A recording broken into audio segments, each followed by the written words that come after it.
I found out my HOA was going to fine me $5,000 when I returned from clearing Mrs. Patterson's driveway 3 streets over and saw the orange violation notice flapping against my garage door. My name is Grant Jacobson, and I had lived in the Meadowbrook Heights subdivision outside of Rochester, Minnesota, for 8 years. The neighborhood was beautiful, with mature oak trees lining every street and well-maintained homes that all followed the architectural guidelines down to the approved paint colors. I had always followed the rules, paid my dues on time, and kept my lawn immaculate. But apparently, owning a snowplow attachment for my truck was somehow crossing a line. I pulled the notice off and read it twice, certain I was misunderstanding something. The document, printed on official HOA letterhead with gold embossing, stated that my snowplow attachment constituted unauthorized commercial equipment and violated Section 14.7 of the Community Covenants. I had 72 hours to remove it from the property or face daily fines of $200. Additionally, there was a one-time penalty assessment of $5,000 for operating a commercial enterprise within a residential zone without proper authorization. The cold December wind bit at my face as I stood there, reading and rereading the words. This was insane. I did not run a business. I had a snowplow attachment that I used to help my elderly neighbors during the brutal Minnesota winters. I cleared my own driveway, sure, but I also made sure Mrs. Patterson could get to her doctor's appointments and that the Hendersons, both in their 80s, did not have to risk heart attacks shoveling their long driveway. I crumpled the notice in my fist and headed inside, my boots tracking snow across the mud floor. My wife Sarah was at work, teaching 2nd grade at Roosevelt Elementary, so I had the house to myself to process this nonsense. I called the HOA office immediately, but got their voicemail. The message, delivered in a chirpy automated voice, informed me that office hours were Monday through Thursday, 9 to 3. It was Friday afternoon at 4:30. Of course it was. I spent the weekend fuming. The weather forecast showed clear skies for the next week, but I knew Minnesota weather.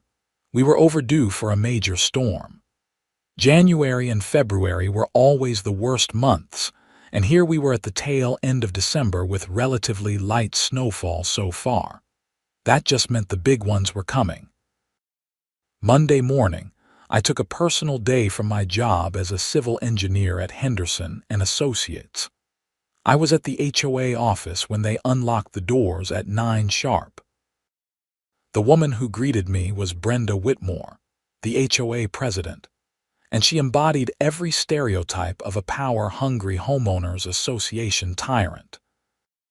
She was in her mid-50s, with highlighted blonde hair cut in a severe bob, and she wore a cream-colored pantsuit that probably cost more than my monthly mortgage payment. "Mr. Jacobson," she said, her smile not reaching her eyes. "I wondered when you would stop by."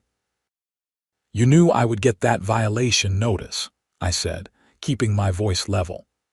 "Can you explain to me how helping elderly neighbors constitutes running a commercial enterprise?" Brenda settled into her chair behind a large mahogany desk that seemed ridiculous for an HOA office. The room was decorated with framed photos of the neighborhood, before and after shots of improvement projects, and several plaques with Brenda's name on them. She folded her hands on the desk blotter and gave me that condescending smile that middle-aged women in positions of minor authority seem to perfect. "The covenants are very clear, Mr. Jacobson. Commercial equipment and commercial vehicles are not permitted to be stored on residential properties. Your snowplow attachment qualifies as commercial equipment. It's not commercial equipment. It's a residential-grade plow attachment that I use for personal purposes and to help neighbors." Do these neighbors pay you for this service? No, of course not. But you do accept compensation in other forms, baked goods, perhaps, dinner invitations. I stared at her. Mrs. Patterson gave me a fruitcake last Christmas.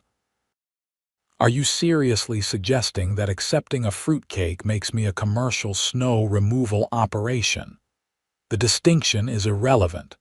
The equipment itself is the violation. Commercial-grade snowplows are not permitted. It's not commercial grade.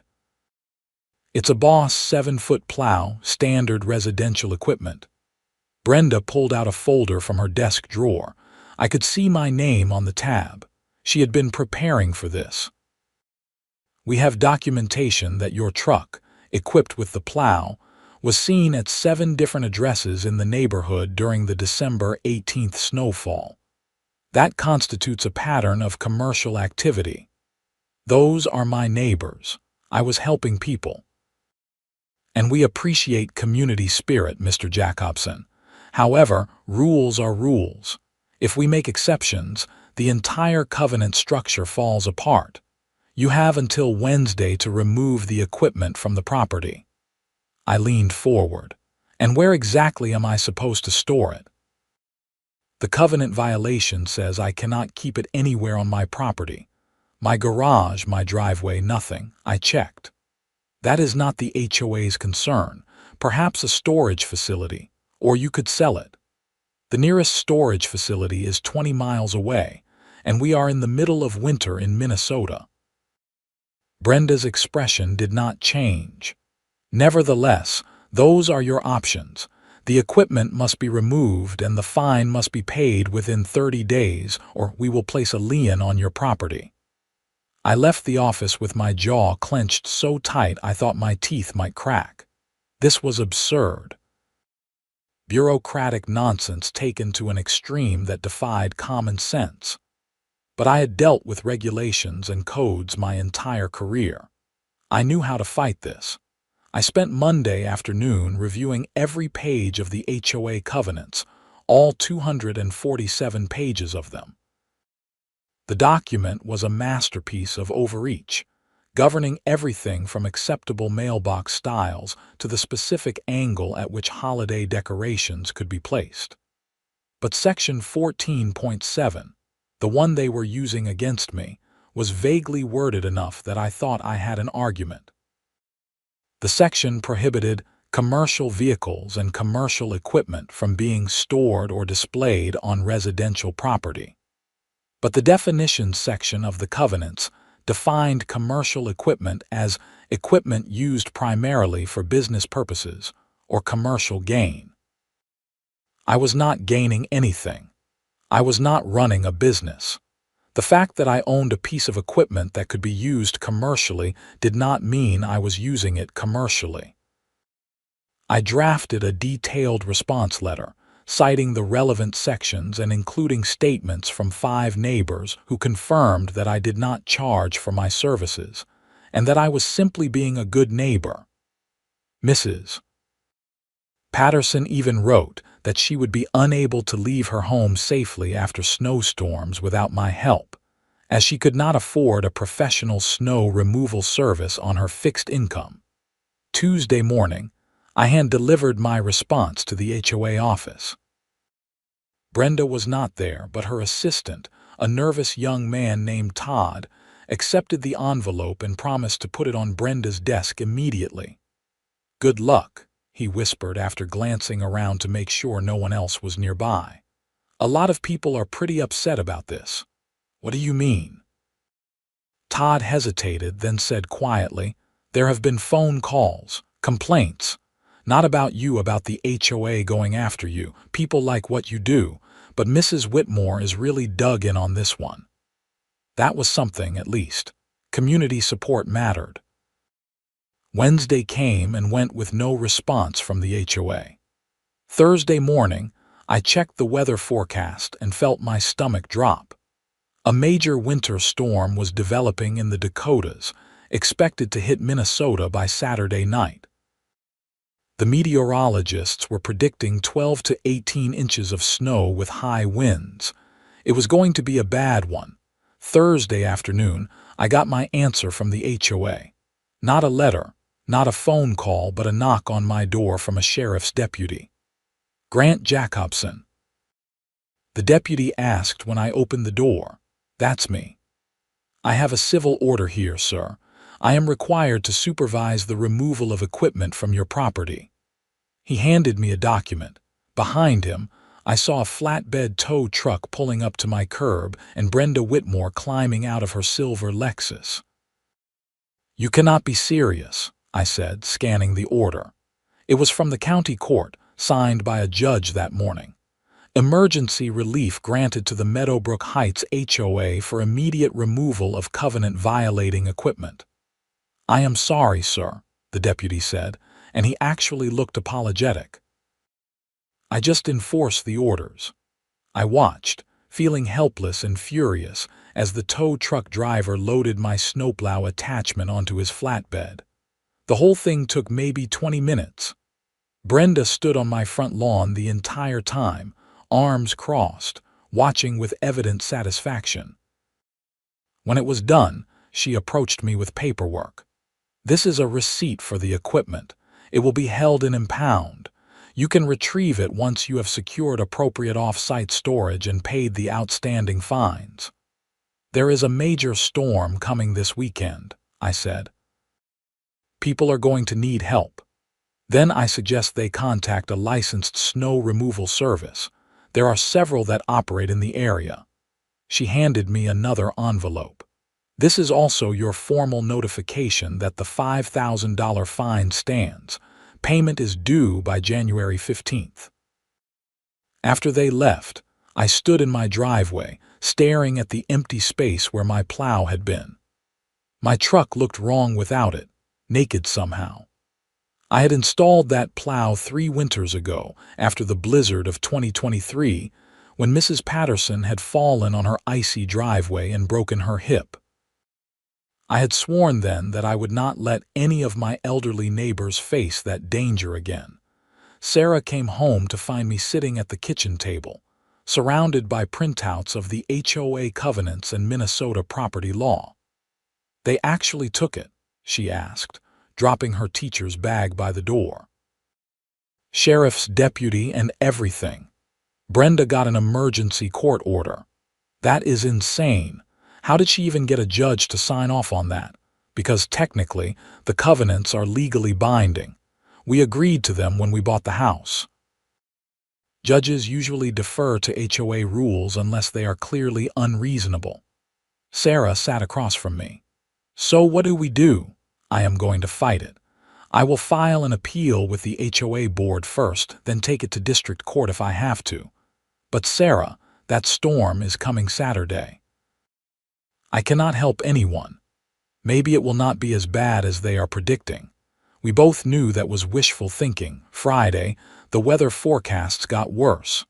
Now they were predicting up to 24 inches of snow with wind gusts up to 50 miles per hour. Blizzard conditions. The kind of storm that shut down highways and left people trapped in their homes for days. I spent Friday making phone calls. I contacted 3 commercial snow removal services that operated in the Rochester area. The first was already completely booked for the storm. The second said they could put Meadowbrook Heights on their list, but could not guarantee when they would get to it. Probably not until Monday at the earliest, since they prioritized commercial properties and main roads.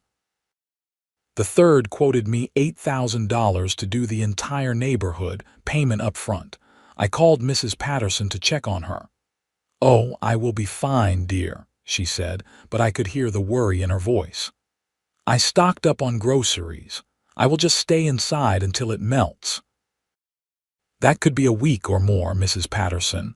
I know. But what choice do I have?" I called that snow removal service Mrs. Whitmore recommended. They want $300 just to do my driveway. I cannot afford that on my Social Security. I felt sick. "If I can figure something out, I will help you, I promise." "You are a good boy, Grant, but do not get yourself in more trouble on my account." I called the Hendersons next. Mr. Henderson answered, his voice gruff. "We will manage," he said. "Got a shovel, got a strong back." "Mr. Henderson, you are 83 years old and you had a stent put in last year." "I am aware of my age, son, and I have been through worse winters than this one. We will be fine." But I knew they would not be fine. I knew exactly what would happen. Mr. Henderson would insist on shoveling, would push himself too hard, and would end up in the ER with chest pains. Or worse. Saturday morning dawned gray and cold. The storm was still on track, expected to begin around 8 that evening. I spent the morning driving around the neighborhood, knocking on doors, checking on the elderly residents and anyone else who might need help. Most people had made arrangements or had family coming to help, but there were at least a dozen households that were going to be in trouble. Around noon, my doorbell rang. I opened it to find Todd from the HOA office standing there, looking nervous. "Mr. Jacobson, I probably should not be here, but I thought you should know. There has been an emergency board meeting this morning." "About what?" "The storm." People have been calling the office non-stop, asking what the HOA plans to do about snow removal.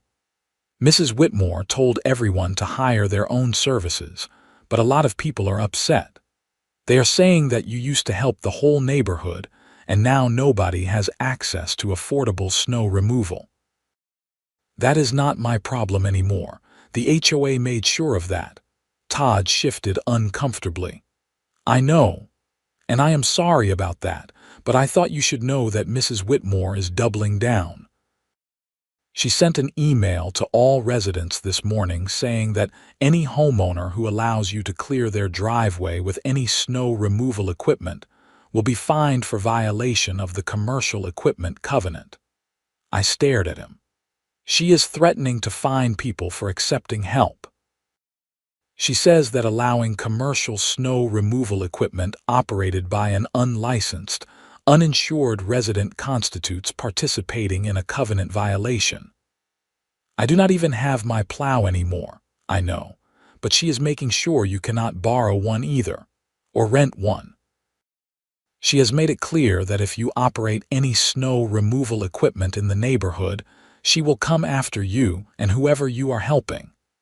After Todd left, I called my lawyer. Daniel Morrison had handled our house closing and our wills, and while he was not an HOA specialist, he knew property law. "Grant, I am going to be honest with you," he said after I explained the situation. "You are going to win this eventually. What they are doing is clearly overreach. But eventually means months, maybe a year if it goes to court. In the short term, they have you boxed in. What about an emergency injunction? The storm is coming tonight. You can try, but getting a judge on a Saturday afternoon the day a blizzard is about to hit. And the HOA already has one court order in their favor. A judge is going to see this as a civil dispute between you and your HOA, not an emergency situation. People could get hurt, Daniel.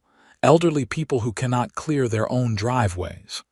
I understand, and I am not saying you are wrong. I am saying the legal system moves slowly and you are not going to get relief before that storm hits. My advice: document everything. Keep records of every conversation, every email, every notice. When we take this to court, we are going to bury them. But tonight, I do not have a legal solution for you." I hung up feeling defeated, then angry, then determined. If the HOA wanted to play hardball over a snowplow attachment, fine. But I was not going to let people suffer because Brenda Whitmore needed to flex her authority. I called my friend Marcus from work. He lived 2 towns over and had a plow setup similar to what I had owned. "I need a huge favor," I said. By 6 that evening, I had a plan. It was not a great plan.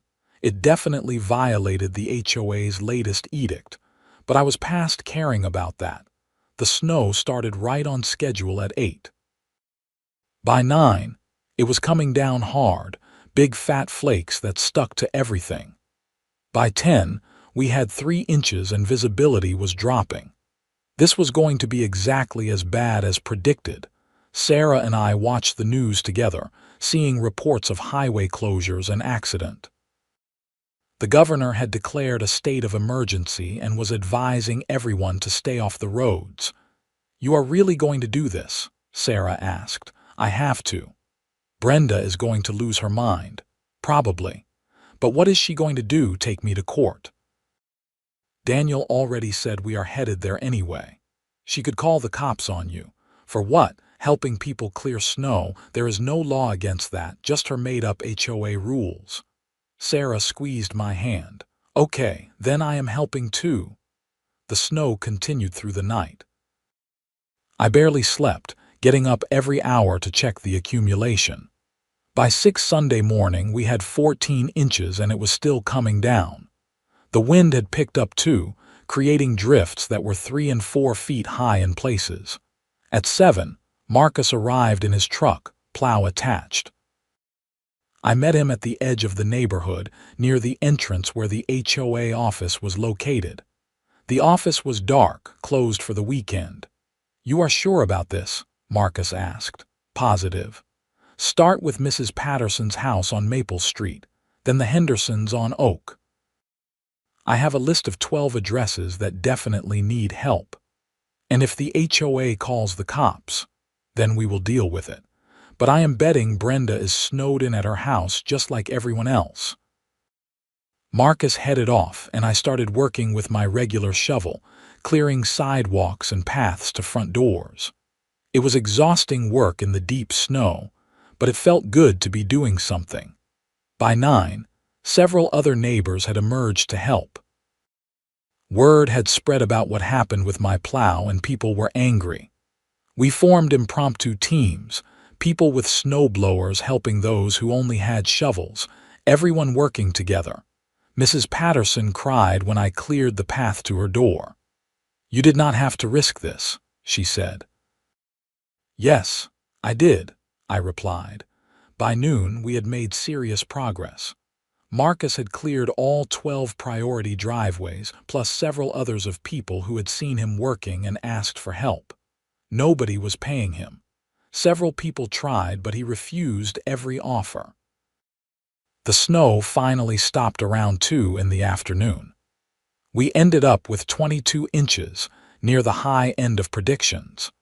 The neighborhood looked like a winter wonderland, beautiful and deadly in equal measure.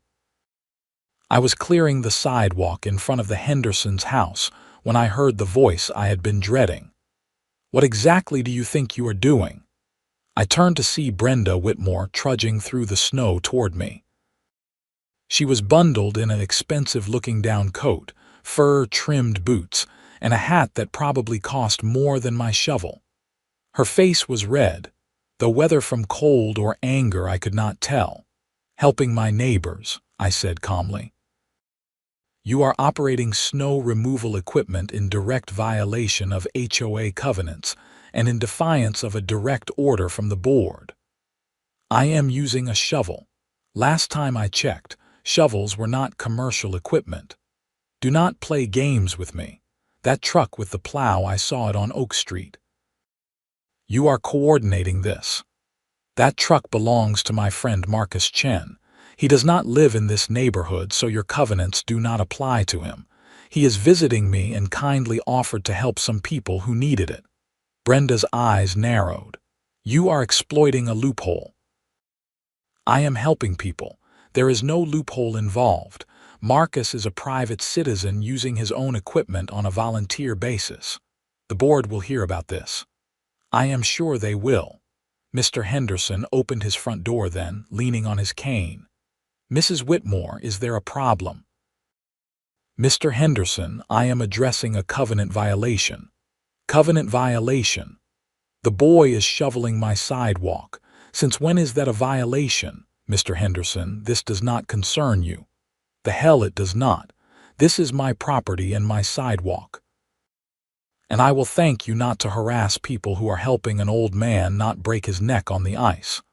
Brenda sputtered, clearly not used to being challenged. The HOA board will be discussing this situation at an emergency meeting. You do that, Mr. Henderson said.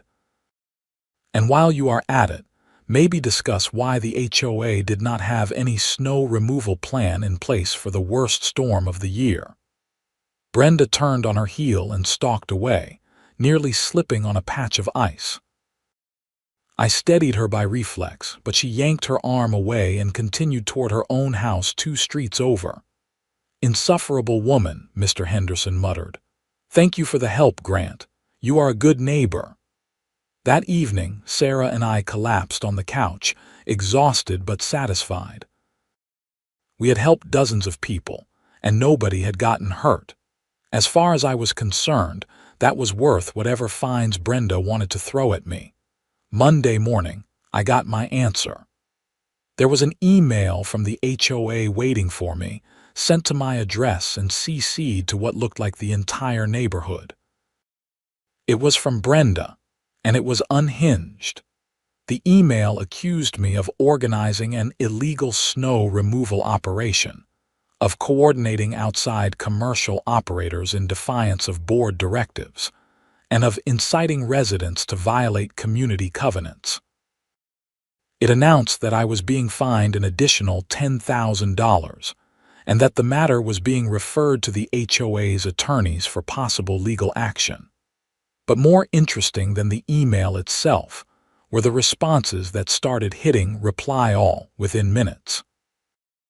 The first was from Tom Brennan on Birch Street. "This is absolutely ridiculous. Grant helped my elderly mother when nobody else could. The HOA should be thanking him, not fining him." Then from Jessica Liu, "I am appalled by this email. Our HOA president is more concerned with enforcing petty rules than with the well-being of residents. I am calling for a vote of no confidence." Then from Robert Sanders, "Brenda, you have completely lost perspective. I am a lawyer, and I can tell you right now that this fine will not hold up to even basic scrutiny. You are exposing the HOA to massive liability." The emails kept coming, dozens of them. By Monday afternoon, the thread had over 100 responses, and maybe 5 of them were supportive of Brenda. The rest ranged from critical to outright hostile. Tuesday, someone created a petition calling for Brenda's removal as HOA president. By Wednesday, it had signatures from more than 60% of the neighborhood. Thursday, the HOA board held an emergency meeting. It was scheduled for 7 in the evening at the community center, and the room was packed. Every seat was taken, with people standing along the walls. I had never seen this level of turnout for an HOA meeting. Brenda called the meeting to order, but she was immediately drowned out by residents demanding to speak. The vice president, a reasonable man named Harold Chen, who was actually Marcus's uncle, managed to establish some order and opened the floor for community comments. For 90 minutes, residents spoke. Some defended me directly. Others talked about the lack of HOA snow removal planning. Several elderly residents shared stories about how they would have been trapped in their homes without help.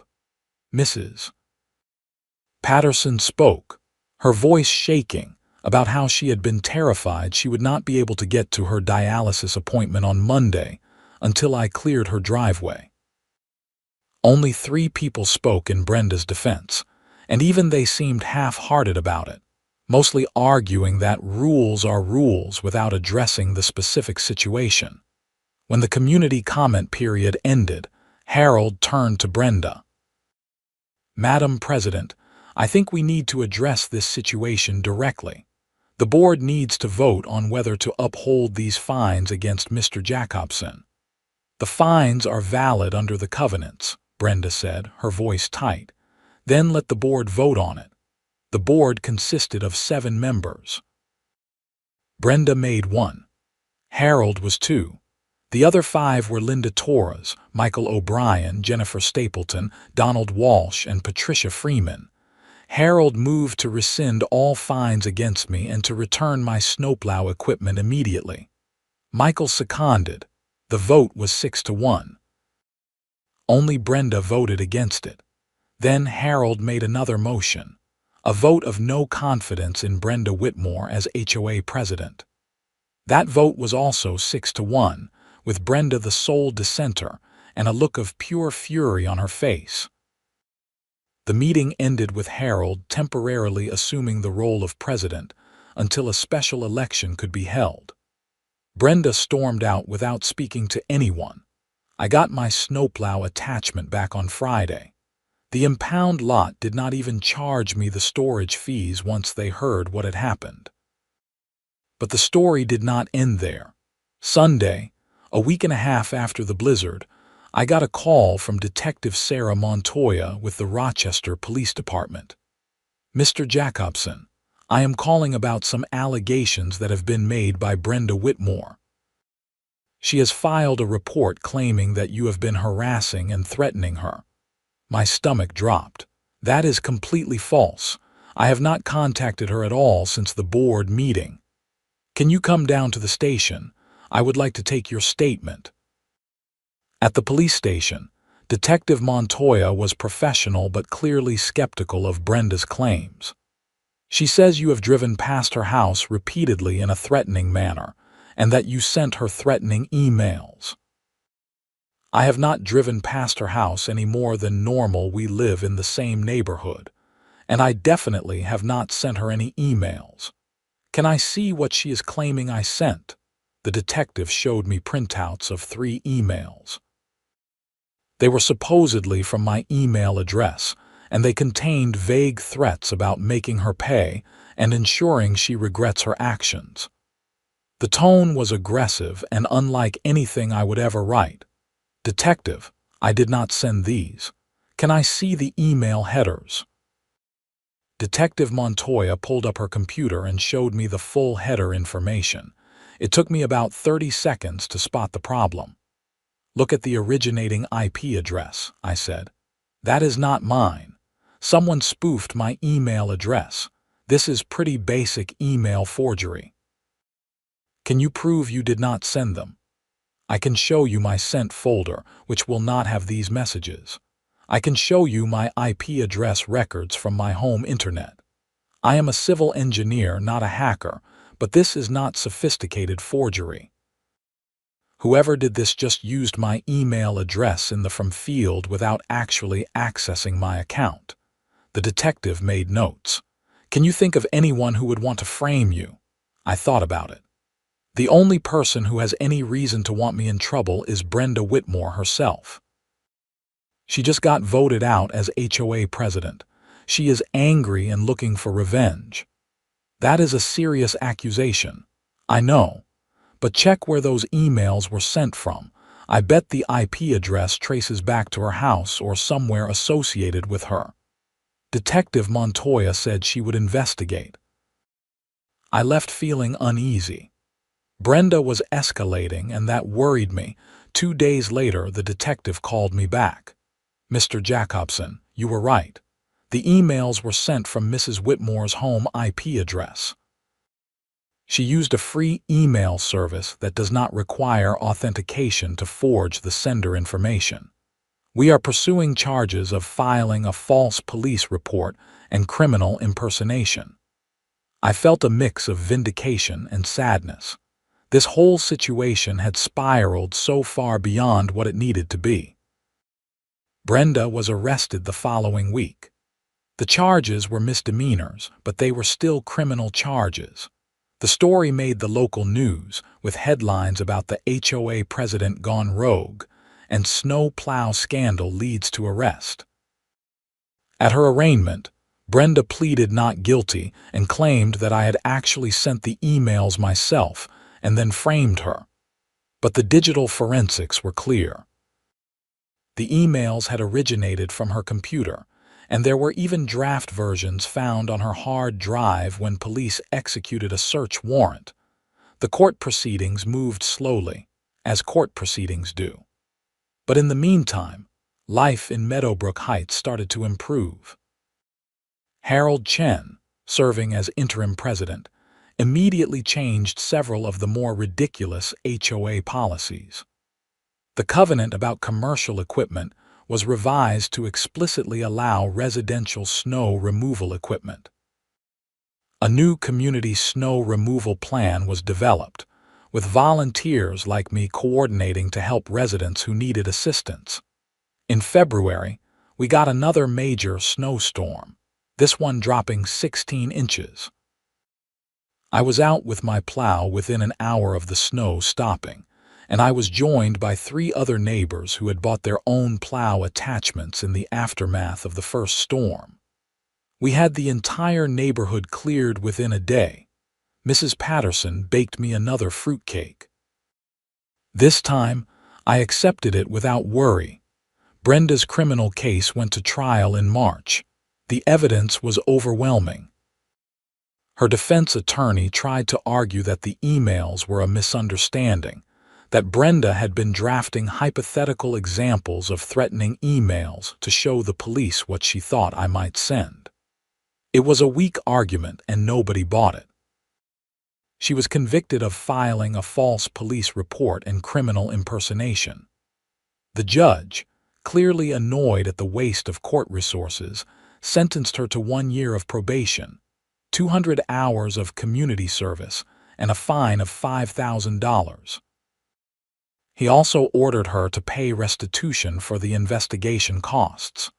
"Mrs. Whitmore," the judge said during sentencing, "you held a position of minor authority in your community, and you abused that position repeatedly. You attempted to weaponize both the HOA system and the criminal justice system against a neighbor who was guilty of nothing more than helping people. Your actions showed a profound lack of judgment and a concerning disregard for the truth. I hope you use this probation period to reflect on your behavior."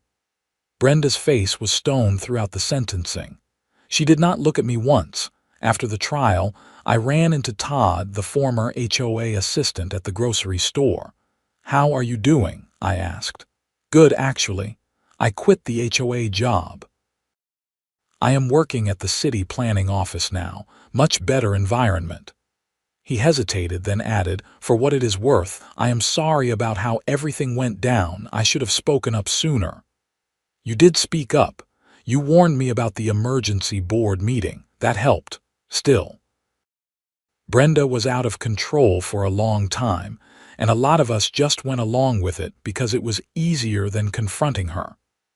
I understood that. It was easy to let petty tyrants have their way when the stakes seemed small, until suddenly they were not small anymore. The special election for HOA president was held in April. Harold Chen ran unopposed and won easily. At his first official board meeting, he presented me with a formal letter of apology on behalf of the HOA and a reimbursement check for my legal expenses. "The board recognizes that you were treated unfairly and that your actions during the January blizzard exemplified the best of community spirit," Harold read from the letter. "We are grateful for your continued service to our neighborhood and commit to ensuring that no resident is ever punished for helping their neighbors." There was applause from the dozen or so residents who had attended the meeting. It felt good. But better than the formal apology was what happened over the following months. The neighborhood culture shifted. People were more involved, more willing to help each other, more likely to question authority when it overreached. The HOA became what it was supposed to be, a tool for maintaining and improving the community, not a weapon for enforcing petty rules. Mrs. Patterson continued to give me fruitcakes every Christmas, and I continued to clear her driveway every time it snowed. The Hendersons invited Sarah and me over for dinner regularly, and Mr. Henderson never had to risk his health shoveling his driveway again. As for Brenda Whitmore, I saw her occasionally around the neighborhood. She kept to herself, did her community service hours cleaning up litter in public parks, and stayed far away from HOA business. There was a "for sale" sign in front of her house by May. She moved away before the summer ended, relocating somewhere in Arizona according to the neighborhood gossip. I did not follow up to confirm. The following winter was milder, but we still got our share of storms. Each time I was ready with my plow, and I was never alone.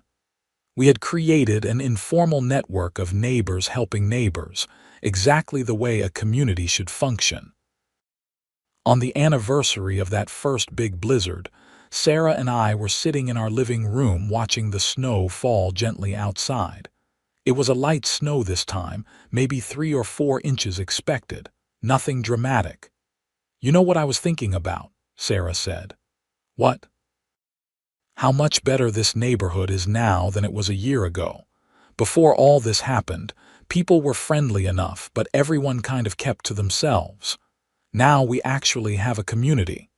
She was right. The annual block party the previous summer had been the best attended in years.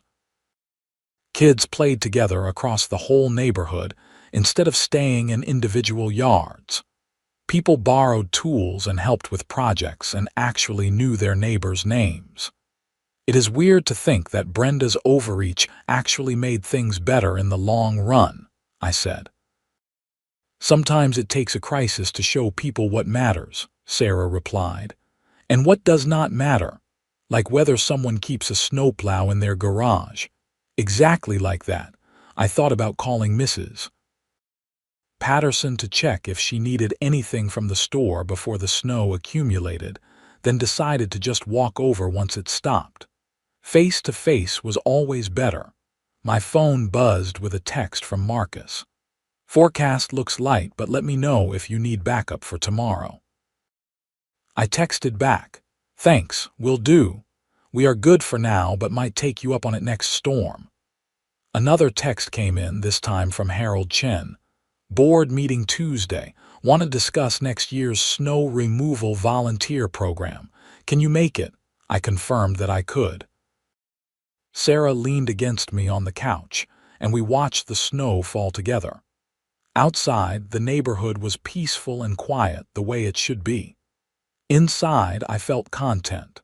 The fight with the HOA had been stressful and expensive, and at times infuriating, but it had been worth it. Because at the end of the day, what mattered was not covenants or rules or who had authority over what. What mattered was taking care of each other, especially when things got difficult. That was what communities were supposed to do. And if helping your neighbors clear snow after a blizzard was a violation of some bureaucratic rule, then the rule was the problem, not the help. I had learned something important through all of this. There are times when doing the right thing means defying the people who claim to be in charge. There are times when helping people is more important than following rules. And there are times when you have to stand up to petty tyrants, even when it is uncomfortable or costly. Because giving in to them just empowers them to keep abusing whatever authority they have. Brenda Whitmore had thought that being HOA president gave her the power to control how people lived in their own homes, to punish acts of kindness, to prioritize rules over people's well-being. She had been wrong. And in the end, the community had rejected that approach and chosen something better. The snow continued to fall, peaceful and steady. Tomorrow I would wake up early, attach my plow, and clear driveways for anyone who needed it. And nobody would find me or threaten me or try to stop me, because that was just what neighbors did. 3 months later, I was working in my garage on a Saturday afternoon, changing my truck's oil before the summer road trip season, when Harold Chen pulled into my driveway. "Hey Harold, what brings you by? I have something for you," he said, getting out of his car with a wooden plaque. "The board took a vote. We want to recognize your service to the community." The plaque read, "Presented to Grant Jacobson in recognition of extraordinary community service and dedication to helping neighbors in need. Your actions during the winter of 2026 exemplify the best of what it means to be part of Meadowbrook Heights." "This is too much," I said, but I was genuinely touched. It is not enough, really, but we wanted you to know that the community sees and appreciates what you did. Not just the snow removal, but standing up when things were wrong. After Harold left, I hung the plaque in my garage, right next to where I stored my snowplow attachment. Every time I looked at it, I would remember that winter and the lesson I had learned about community, authority, and doing the right thing regardless of the cost. Sarah found me standing there, looking at the plaque, when she came home from her grocery run. "Nice honor," she said. "Yeah. Makes all the craziness worth it." You know what I think made the biggest difference? What? You never made it personal. Even when Brenda was attacking you, even when she tried to frame you with those fake emails, you kept focused on the actual issue. You did not try to destroy her. You just did what needed to be done. She had a point. I could have made things much uglier. I could have launched a vendetta, tried to get Brenda in as much trouble as possible, turned it into a bitter personal feud.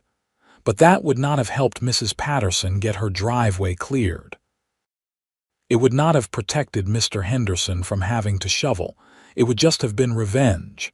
I just wanted to help people, I said. Everything else was just noise. And that is why people rallied behind you, Sarah said, because it was obviously true. That summer, Meadowbrook Heights held its best block party yet. Someone had rented a bounce house for the kids. Someone else brought a grill the size of a small car and made burgers for the whole neighborhood. There was a dunk tank, with Harold Chen good-naturedly taking the first shift in the hot seat. Mrs. Patterson sat in a lawn chair under a tree, holding court like a neighborhood matriarch, telling stories about the old days when Rochester was smaller and everyone knew everyone. The Hendersons were there too, Mr. Henderson moving slowly but steadily, insisting on getting his own food rather than letting anyone wait on him. Kids ran everywhere, playing games that spanned multiple yards. Teenagers hung out in self-conscious clusters, trying to be cool but clearly having fun. Adults talked and laughed, making plans for autumn activities, discussing whose turn it was to organize the Halloween decoration contest. I found myself talking to neighbors I had barely known before all the HOA drama. People felt comfortable approaching me now, asking questions about snow removal logistics or just chatting about work and family and life. The barriers that had existed in the neighborhood before, those invisible walls that kept people cordial but distant, had largely dissolved. Around sunset, as the party was winding down and people were packing up their coolers and folding chairs, Tom Brennan came over to me. "Grant, I want you to know something. My mother has been in that house for 30 years. She raised me there after my dad passed. She always said she would never leave, but after the HOA went after your plow, she was seriously considering moving. She felt like the neighborhood had changed, become too focused on rules instead of people." I did not know that. She did not tell many people. But after everything that happened, after the community stood up and pushed back, she changed her mind. She says now she wants to stay until they carry her out, because she remembers what a real neighborhood is supposed to feel like. We shook hands, and Tom went back to helping his mother pack up her lawn chair and the cookies she had brought to share. As Sarah and I walked back to our house in the warm summer twilight, I thought about how strange the path had been from that first violation notice to this moment. How a petty dispute over a snowplow had somehow transformed an entire community. It was not the transformation anyone would have predicted, but it was a good one. The lawyers had told me I could sue the HOA for the stress and costs I had incurred. I had considered it briefly, but ultimately decided against it. The HOA had apologized, reimbursed my expenses, and completely changed its approach. What more would a lawsuit accomplish besides more legal fees and bad feelings? Besides, I had gotten something better than money from the whole experience. I had gotten a real community, the kind of neighborhood where people looked out for each other and were not afraid to stand up when things went wrong. That fall, Harold appointed me to chair a new committee focused on emergency preparedness and community support. Our job was to coordinate volunteers for situations like the blizzard, but also for other emergencies. We created a phone tree for elderly residents, organized a system for checking on people during extreme weather, and even arranged some basic first aid and CPR training sessions. When winter returned, we were ready. The first significant snowfall came in late November, 8 inches overnight. By the time most people were waking up, my plow team had already cleared the priority addresses. We had expanded to include anyone who was physically unable to clear their own driveway, not just the elderly, but also people recovering from surgery or dealing with disabilities. Nobody complained about commercial equipment. Nobody filed violations. The HOA budget even included a small fund to help reimburse volunteers for gas and equipment maintenance. It was how things should have always been. I still thought about Brenda Whitmore sometimes, wondered what had driven her to such extremes over something so trivial. The psychologist in me wanted to understand it. The engineer in me wanted to identify the system failure that had allowed one person to wield so much unaccountable power. But mostly, I just felt grateful that the situation had resolved before anyone got seriously hurt. Because it could have gone so much worse. Mr. Henderson could have had a heart attack shoveling. Mrs. Patterson could have fallen on her icy driveway again. Someone could have died because of bureaucratic overreach and petty tyranny. Instead, we had all learned something valuable about community and standing up for what was right. We had learned that rules exist to serve people, not the other way around. And we had learned that sometimes the people in charge are wrong and it is okay to say so. Those were good lessons. Expensive lessons, in terms of time and stress and legal fees, but good ones. The winter of 2027 was a beast. We got hit with 3 major storms between January and March, each dropping over a foot of snow. But each time, the neighborhood response was swift and organized. We had our system down to a science now. Communication through a neighborhood text chain, priority lists updated regularly, equipment checks before each storm, backup volunteers ready to step in. Mrs. Patterson never went more than a few hours after a storm without having a clear path to her car. The Hendersons never had to touch a shovel, and I never got a single violation notice. In March, I got an unexpected letter in the mail. It was from Brenda Whitmore, postmarked from Tucson, Arizona. The letter was handwritten, 4 pages on nice stationery. In it, Brenda apologized. Not a defensive, excuse-filled apology, but a real one. She acknowledged that she had been wrong, that she had let her need for control override her common sense and compassion. She explained that being HOA president had given her a sense of importance that she had not found elsewhere in her life, and she had clung to that authority even when it meant doing the wrong thing. She wrote about the therapy she had been going through since moving to Arizona, working through issues of control and ego that had apparently plagued her for years. She said that her criminal conviction had been humiliating but ultimately necessary, a wake-up call that forced her to confront problems she had been avoiding. The letter ended with a simple statement. "I am sorry for what I put you through. You were right, and I was wrong. I hope you and your neighbors are doing well." I showed the letter to Sarah. "Wow," she said, "that is unexpected." "Yeah, do you think it is genuine?" "I do not know. Does it matter?" I thought about it. "I guess not. If she has actually changed, that is good for her. If she has not, then at least she is in Arizona and not making anyone else's life difficult here." I wrote a brief response, thanking her for the apology and wishing her well.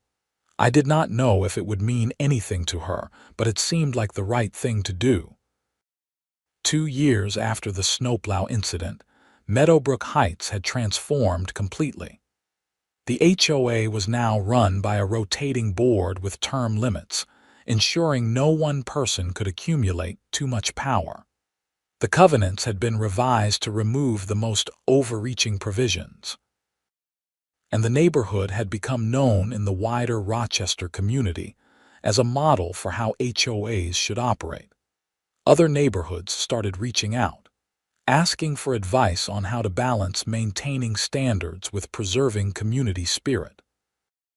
Harold Chen, who had decided not to run for re-election after serving his term, started giving occasional talks at community organization meetings around the city. I kept clearing driveways every winter, joined by a growing crew of volunteers. It became a neighborhood tradition, something we took pride in. Local news did a feature story on us during a particularly bad storm, and we got letters from people in other states saying they were inspired to organize similar volunteer efforts in their own communities. The whole experience taught me something fundamental about how communities work, or fail to work. Rules and regulations have their place, but they are tools, not ends in themselves. When following the rules requires you to ignore someone in need, the rules are the problem. When enforcing regulations means punishing kindness, the regulations need to change. And maybe most importantly, I learned that ordinary people have more power than they think. One person standing up to unfair authority might seem futile, but if that person is clearly in the right, others will join them. Community support is powerful, and petty tyrants only have as much power as people are willing to give them. As I write this, sitting in my garage on a warm June evening, my snowplow attachment hanging on the wall waiting for next winter, I can hear kids playing in the street outside. There is a neighborhood potluck tomorrow. Sarah is organizing a book club. The Hendersons are celebrating their 65th wedding anniversary next month, and half the neighborhood is invited. This is what a community should feel like. Connected, supportive, alive. And to think it all started because an HOA president seized my snowplow and then panicked when the next storm hit. Sometimes the best changes come from the most ridiculous conflicts. Sometimes standing up to petty tyranny creates something better than existed before. And sometimes helping your neighbors clear their driveways is not just a kind gesture but a revolutionary act. I would not change anything about what happened. Well, maybe I would have skipped the part where Brenda tried to frame me for sending threatening emails. That was stressful. But the rest of it, even the frustrating parts, led to something genuinely good. Next winter, when the first big snow comes, I will be ready. My plow will be attached, my priority list will be updated, and my team of volunteers will be on standby. We will clear driveways, check on vulnerable neighbors, and make sure everyone in Meadowbrook Heights can safely navigate the Minnesota winter. And nobody will fine me $5,000 for doing it, because we learned our lesson. Rules serve people, not the other way around. Community matters more than regulations. And sometimes the right thing to do is exactly the thing someone in authority tells you not to do. Those are good lessons. Hard won, but good. And every time I see Mrs. Patterson safely driving to her dialysis appointments after a storm, every time Mr. Henderson waves to me from his cleared driveway, every time a neighbor thanks me for the help, I am reminded why it was all worth it, not for recognition or awards or plaques on my garage wall, but because this is what neighbors do. This is what communities are supposed to be, and no HOA president, no matter how power-hungry, can take that away.